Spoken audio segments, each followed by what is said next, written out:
Nosotros hablamos, ¿cómo de que no oramos? Y nosotros hablamos directamente al Padre. Nosotros le cantamos, mire, nosotros le alabamos al Señor en muchas formas. En la oración, en la alabanza, escudriñando sus escrituras. Todo eso, aunque usted no crea, mire, cuando usted le canta una alabanza al Señor, esa alabanza es una oración dirigida a Él. Usted se pone a orar, va dirigida a Él. Yo no necesito rezar el rosario ni siquiera es para Él, el rosario es para María. ¿Y yo para qué voy a rezarle a María si María no me puede escuchar? Yo tengo que hablar directamente con Él. Así de simple. Adelante, hermanos. Bendiciones, hermanito Omar. Es que el Espíritu Santo como persona se ausenta de nosotros al cometer pecados. Y hasta que no te confiesas con un sacerdote es que Gabo, a tener el sello. Entonces, ¿y quién te manda a pecar? Mande. Mira, Gabo, te voy a decir todo el proceso que ustedes no hacen. Bendiciones a todos mis hermanos. Bendiciones, hermano. Saluditos, mis hermanos, mi hermano, todos mis niños también. La Iglesia Católica invalida todos los textos bíblicos para el bautismo. Y cuando invalidan todo eso, hacen nulo lo que ustedes hacen. Más que ser algo religioso, o sea, o algo que a Dios le agrade, ¿verdad? De ser el camino perfecto para llegar al Padre, ustedes lo invalidan. Más que todo, solamente es solo un rito. Invalidan la gran comisión de hacerse discípulo. ¿Cómo un niño puede ser discípulo? Lo invalidan. Invalidan Romanos 10:17. Dice que la fe es por el oír y el oír la palabra de Dios. Invalidan Romanos 10:9. Que si confesares con tu boca, ¿verdad? Que Jesús es el Señor y crees en tu corazón que Dios lo levantó entre los muertos, ¿verdad? Serás salvo. Invalidan el principal. Ese es el principal. Romanos 10:10, porque con el corazón se cree para justicia, pero con la boca se confiesa para salvación. Allí hay dos mensajes, uno interno y el externo. El interno, que con el corazón se cree para salvación, para justicia, pero con la boca se confiesa para salvación. De ahí es Efesios 1:13, donde uno es sellado por el Espíritu Santo. Entonces, todo eso ustedes lo invalidan, por eso van creándose personas, ¿verdad?, deformadas, ¿verdad?, sin Espíritu Santo. No tienen la llenura del Espíritu Santo. Más que todo, simplemente son carnales, porque todo el fundamento de ustedes son fundamentos de hombres, porque lo mueven simplemente por los sacramentos de los hombres, no los sacramentos de Dios, los sacramentos de los hombres. Entonces, cuando te están dando un fundamento de hombre, difícilmente puede llegar a la luz de la gloria de Dios. ¿Cuál es la luz de la gloria de Dios? La palabra. No puedes discernirla, no puedes comerla, no puedes comer de ella, no puedes sentir el maná. Entonces vos estás simplemente a lo que te enseña el hombre y no buscas cómo alimentarte por medio de la palabra de Dios. ¿Viste que la gran diferencia? El que tiene el Espíritu Santo, ustedes están como Nicodemo, que aún siendo un hombre letrado y no sabía. ¿Por qué? Porque no tenía el Espíritu Santo, varón. De igual manera, si te decimos que oraras por nosotros ahorita en este instante, no orarías. O si nos diera el momento de tu conversión, ese momento exacto en que Dios tocó tu vida, ¿verdad? Y cambiaste esa forma de ser. Y ese otro punto bien excelente. Nosotros hemos cambiado porque Dios así lo permitió. Ya no pecamos deliberadamente. Cuando ustedes hablan de pecar, no, Dios no nos manda a estar pecando. Ya no pecamos deliberadamente porque Cristo vive en nosotros. Y es necesario que uno mengue para que Cristo crezca en uno. Más ya no vivo yo, más Cristo vive en mí. Y Pablo decía, sed imitadores de mí como yo de Cristo. Todos nosotros somos imitadores de Cristo, varón, ¿verdad? ¿Y qué lo lleva? El Espíritu Santo nos lleva a la reflexión, porque el Espíritu Santo nos exhorta, nos corrige, nos dirige. ¿Entiendes? Es el Espíritu Santo, y eso es lo que no tienen ustedes, porque todo lo que hacen lo hacen al revés y contrario a lo que Dios estableció, que es la palabra de Dios. Adelante, hermano. Lo que sucede, hermano, que palabras mágicas no nos salvan. O sea, no porque yo repita algo, repite y repita, ya soy salvo, ya nací de nuevo, ya estoy sellado por el Espíritu Santo, ya me voy a salvar. Yo necesito tomar el regalo de Cristo en la cruz y seguir su camino. O sea, las obras son lo que me van a salvar. No, no, no, Yo no, le voy a no, decir no, ahorita, no, Gabo, no, no, a los no, hermanos. no. Hermanos, ¿me comprendieron lo que yo dije, hermano? Claro, y perfectamente. Aparte, este señor se acaba de refutar solo al decir que las repeticiones no nos van a salvar. Exactamente. Entonces, ¿para qué quieres el rosario? Arruinado. Si esas son vanas repeticiones. Todas las oraciones que tú hagas repetidas una y otra y otra y otra vez son vanas repeticiones. Ahora, no es por obras, dice su palabra que no es por obras para que nadie se gloríe. Ninguna obra te va a salvar porque la salvación ya está dada cuando Cristo murió en la cruz. Cuando Él vino y derramó su sangre, ahí Él vino y te dio la salvación. Excusado, tú no necesitas. No necesitas hacer obras. Las obras se hacen porque ya eres salvo. Precisamente por eso tienes que hacer obras, porque eres salvo, no para ganarte la salvación. Porque entonces si tú vas a hacer obras, pero tú no has creído en el Hijo de Dios, ni has recibido esa salvación, en vano es todo lo que estás haciendo. En vano, de verdad. Tienes que tener un encuentro con Cristo, tienes que aceptarlo como tu único y suficiente Salvador, tienes que dejar esas vanas repeticiones y, bueno, haciendo su hijo, entonces vas a hacer las obras, pero las obras no son para salvación, es un simple hecho de que tú ya eres salvo y que Cristo vive en ti y que el Espíritu Santo mora en ti y el amor de Dios hace que tú hagas esas obras. Así es que, adelante. Las obras que nos salvan son el bautismo. Esto no es una obra. No, hijo, no es eso. Te han enseñado mal, Gabo. Te han enseñado mal. Y las obras que a Dios le agradan es directamente la alabanza, la adoración, la exaltación, la obra del Espíritu. Eso es lo que le agrada a Dios. Eso es para creyentes, no para el que no haya creído. Eso es para nosotros como hijos de Dios, el que no ha aceptado a Cristo como su único y suficiente Salvador personal. Lastimosamente no es hijo, es simplemente una criatura nada más, porque no ha pasado los procesos que te dije yo. Al invalidar todos esos textos que te di, entonces no puede llegar al resplandor de la gloria, que es Jesús. ¿Quién murió por ti en la cruz del Calvario, Gabo? Cristo Jesús murió en la cruz y derramó. ¿Quién derramó su sangre por ti? Cristo Jesús derramó la sangre de María. No, no más. No, hijo, ahí está mal. Fue que la sangre, Dios no tiene sangre, o sea, ¿Quién es el único mediador entre Dios y los hombres? Cristo Jesús. ¿Va que no hay nadie más? No hay nadie más. Nomás Entonces, del pastor, nomás del pastor. ¿y para qué le piden a las imágenes y para qué le piden a María, pues? Pues igual que le pedimos al corbatudo, es lo mismo. El que está muerto, muerto está, varón. ¿Me entiendes? Sí. Es que nosotros no le pedimos, a ver, señor excusado, nosotros no le pedimos a ningún corbatudo. A nosotros nunca nos va a ver hincándonos o besándole la mano a un corbatudo, ni tampoco nos va a ver pidiéndole, ni tampoco me va a ver confesándome ante un corbatudo, porque ese corbatudo es igual que yo, un hombre, un ser humano con errores igual que yo. Nunca me va a ver haciendo eso. Así es que eso vaya y dígaselos allá a sus hermanos. Ellos sí van y se confiesan, van y le piden a un señor Sotanudo. totanudo. ¿Cómo fustanudo?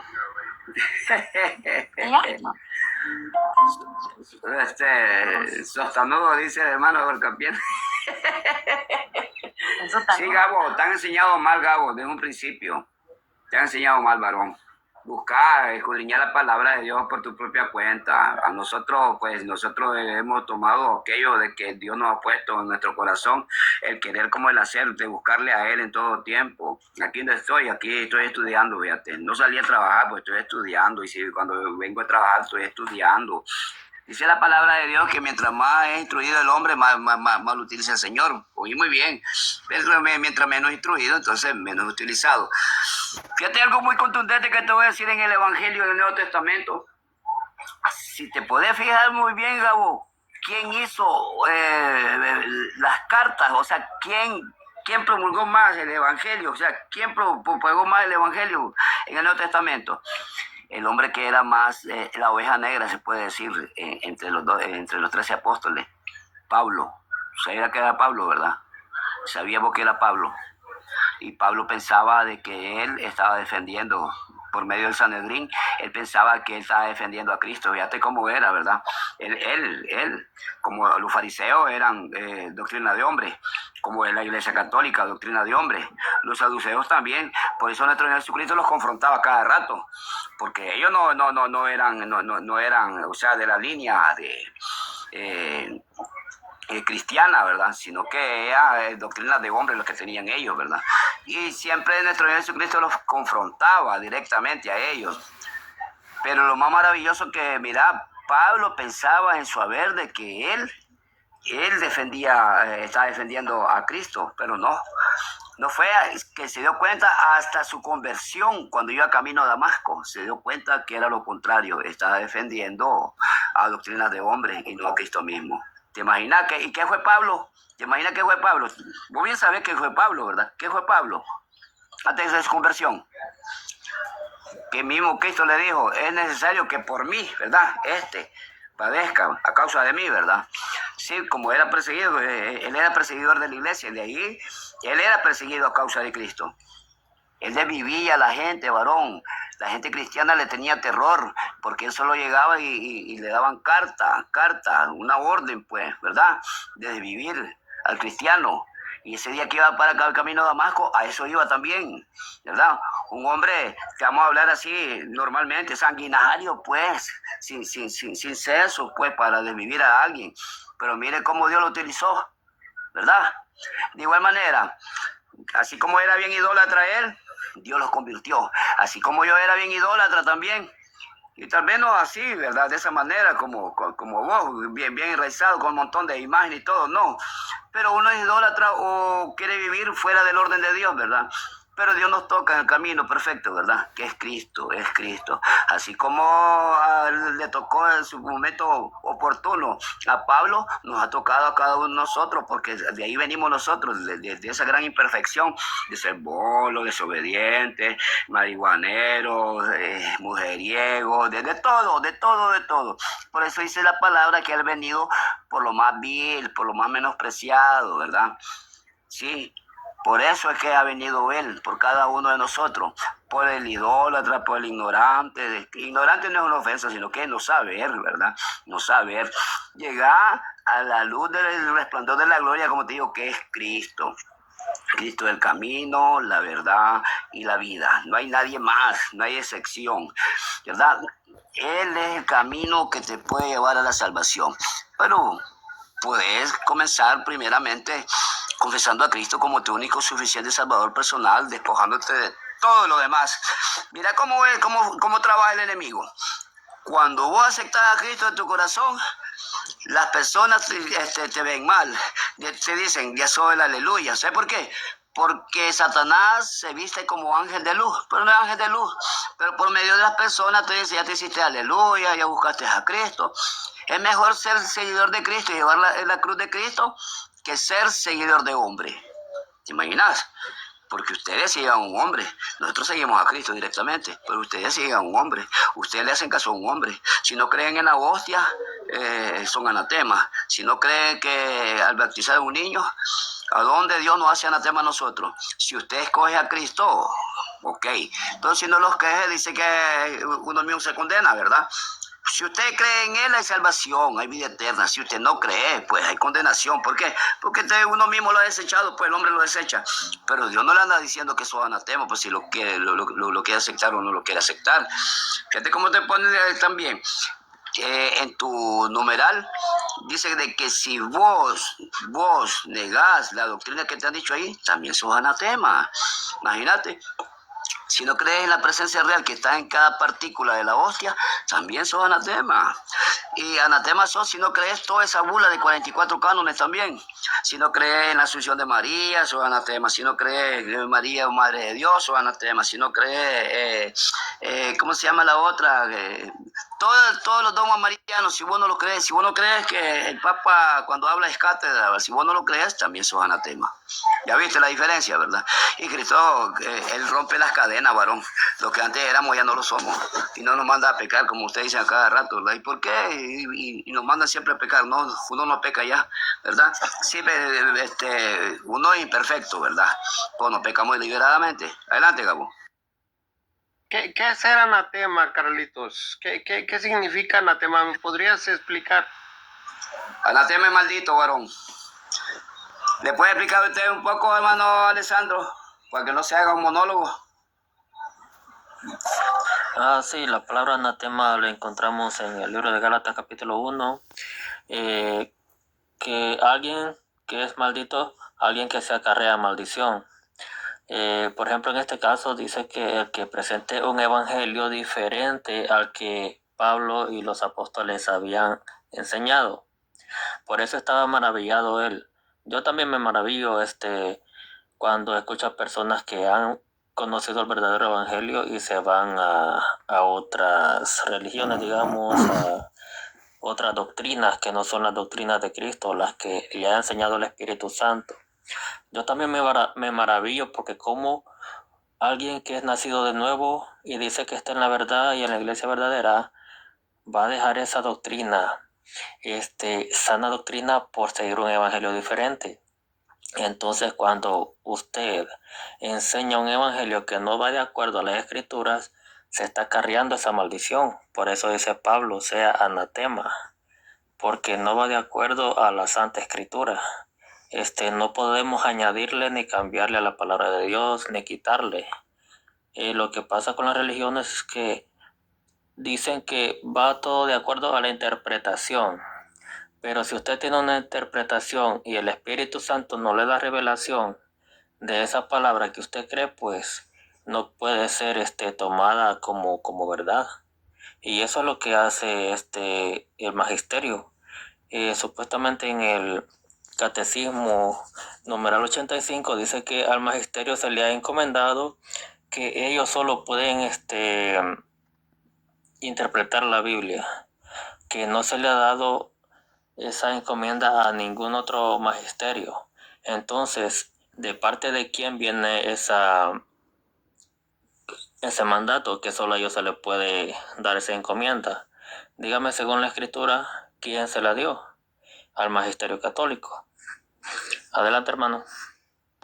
Mira, Damaso, gracias a Damaso, ¿verdad? Es que tenemos la Biblia. Y entonces esa Biblia lo que pasa que es doctrina. O sea, lo que nuestro Señor Jesucristo le enseñó a los apóstoles y lo que entendió Pablo y lo que entendió Pedro en el Vaticano y que le dijeron a Damaso que escribiera y que hiciera, es palabra de Dios, es la doctrina. O sea, todo lo que Cristo nos enseñó y predicó es doctrina. O sea, no podemos nosotros decir, Jesucristo no enseñó que el bautismo, Jesucristo no enseñó que tenemos que comer la Eucaristía, Jesucristo no enseñó que debemos de confesar nuestros pecados a los sacerdotes.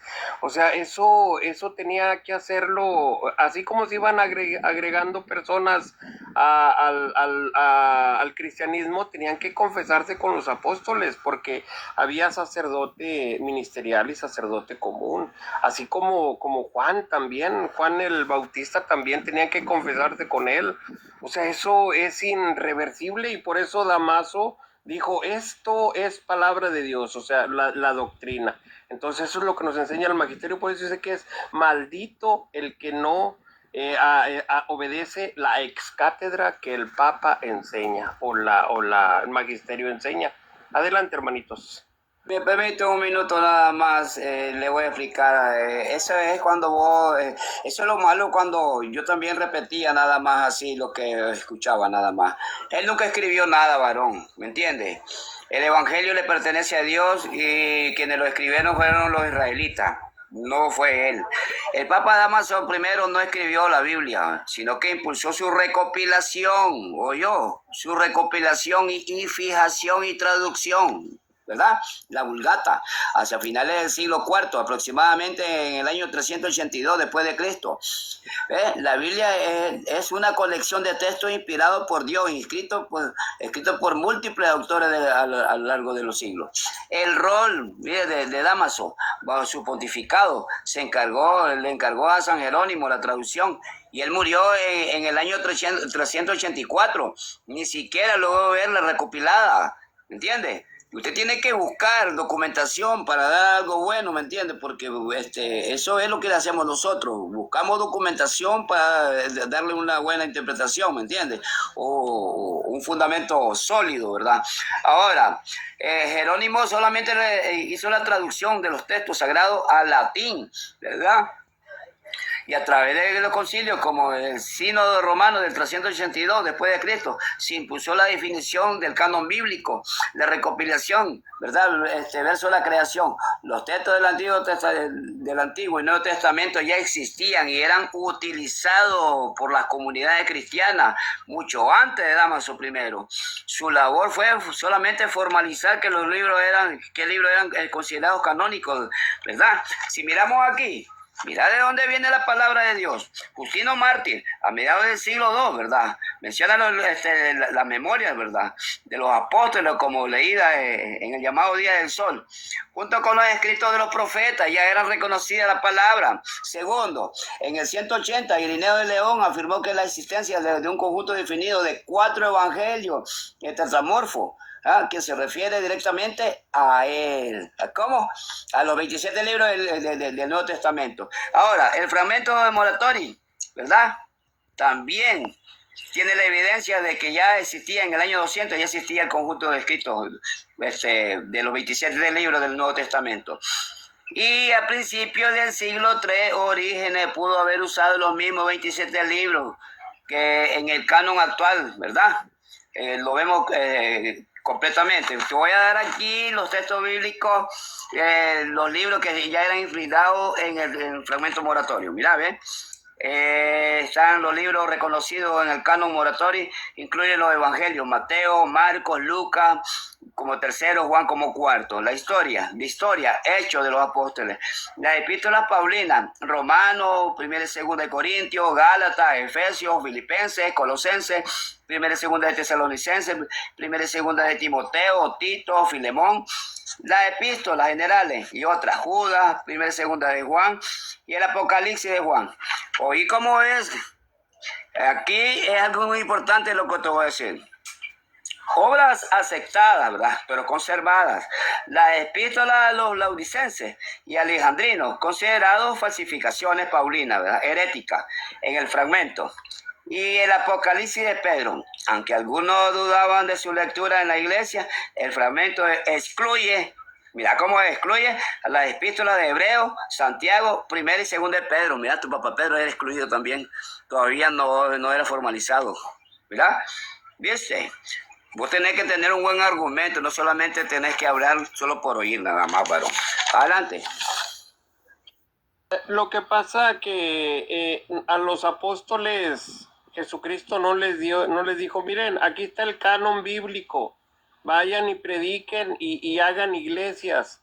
O sea, ¿dónde sacaron los apóstoles eso de ir haciendo tantas iglesias que ahorita en la realidad existen? O sea, ya existían todas esas iglesias, ya existía la Biblia, ya manejaban ustedes esos evangelios, porque había muchos evangelios. Entonces Dámaso dijo, nada más estos 4 evangelios son los que sirven, porque son los que dictaminan la doctrina católica. Y los únicos escritos los hicieron los católicos. O sea, no había escritos de hermanos protestantes, o sea, todavía no existía Lutero, ni Calvino, ni ninguno de esos. Mira, ¿qué palabra no entendiste? Oí muy bien. El Nuevo Testamento fue escrito cronológicamente después de la vida de Jesús, varón. Tener retentiva, lo que te digo, tener retentiva, oíste, por favor. El Nuevo Testamento se escribió cronológicamente después de la vida de Jesús, comenzando con las cartas de Pablo en el año 48, el año 60 después de Cristo, seguido por los evangelios de Marco en el año 70, Mateo y Lucas en el año 80, el año 90, Juan en el año 90, el año 100, Hechos después de Lucas y otras epístolas, Pedro, Juan, etcétera, culminando con el Apocalipsis. Yo voy a hablar las cartas de Pablo, primera de Tesalonicenses en el año 48 al año 50, Gálatas y primera y segunda de Corintios, Filipenses, Romanos, en el año 50 al año 60. Otra epístola, Santiago, primera de Pedro, segunda de Pedro, Judas, Hebreos, a finales del siglo I, ya estaban los evangelios, ya estaban las cartas corriendo. Los evangelios de relato de Jesús. Marco fue más temprano, fue escrito en el año 70. Mateo y Lucas en el año 80 y al año 90. Juan el más tardío, el año 90 al año 100. Los Hechos de los Apóstoles escritos después de Lucas en el año 80 al año 110 y Apocalipsis en el 95. ¿Te quedó claro? ¿Se quedó claro? Simplemente que no estaba recopilado en un libro, pues ya corría el evangelio, ya corría. Claro, a finales del año 100 ya estaba escrito todo. Exactamente. No mandaron solo porque dijeron, ay, vamos a tener un magisterio y que ellos escriban, que alguien de ahí escriba. No fue así. Los evangelios y las cartas paulinas, todo lo que tenemos en la Biblia estaba escrito. Exactamente. Y entonces ustedes quieren poner otros libros que no estaban ahí para aquí tengo, hermanos, si me permiten, vamos a ver quiénes fueron los que metieron los libros apócrifos, que ellos mismos también lo sabían que no eran inspirados. Aquí le tenemos un papa o un hombre influyente en el Vaticano, ¿verdad? San Jerónimo, oiga, San Jerónimo, Santo Jerónimo como Cayetano. Te voy a hablar solamente ahorita el prólogo Galiato, ¿verdad? El prólogo acorazado. Eso quiere decir Galiato.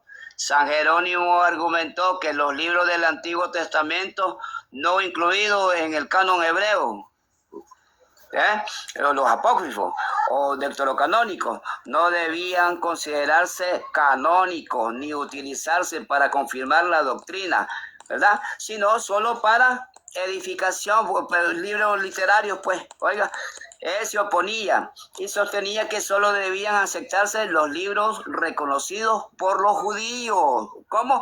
Que eran los libros nada más reconocidos por los judíos. Puntos clave sobre lo que decía Jerónimo en el prólogo Galiato. Defensa del canon hebreo. Jerónimo, al traducir la Vulgata al latín, argumentó que basándose en el canon judío, los libros no encontrados en el hebreo original no tenían el mismo nivel de autoridad, ¿viste? La palabra de Dios es judía, no es romana, judía. Aquí lo está diciendo este prólogo de Galiato, San Jerónimo. ¿Por qué motivo fue que él no tomaba en cuenta los otros libros? Porque no eran encontrados en el hebreo original, ¿verdad? Porque esos libros que ustedes incluyeron para ustedes mismos, esos libros se hicieron en los 400 años de soledad o en los 400 años se llaman intertestamentarios, ¿verdad? Donde no hubo palabra de Dios. Por eso esos libros no son inspirados. La iglesia romana lo ha agarrado porque ahí defienden lo que es esto de el purgatorio, rezarle a los santos. O sea, lo que dicen los santos, no, para nosotros no son santos, son muertos nada más, ¿verdad?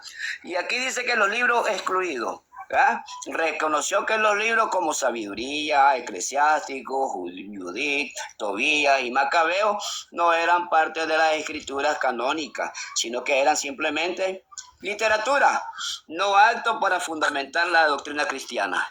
¿Viste? Y aquí lo está hablando directamente Jerónimo. Y aquí te voy a dar también el cardenal Cayetano, reconocido por Tomaso de Vigo, ¿ves? Figura prominente en la Iglesia Católica del siglo XVI y opositor de Martín Lutero, sostuvo que los libros apócrifos como Tobías, Judith, Macabeo, Sabiduría y Eclesiástico no eran canónicos ni inspirados en el mismo sentido que el canon hebreo. diferenciándolo por su nivel de inspiración y autoridad. Estos dos sabían de que no eran inspirados, ¿viste? Pero ustedes lo metieron, o sea, el Vaticano lo metió porque supuestamente, entre comillas, defiende lo que es esto del, ¿cómo se llama? Del purgatorio, de los que oran a los santos. Adelante, hermanos.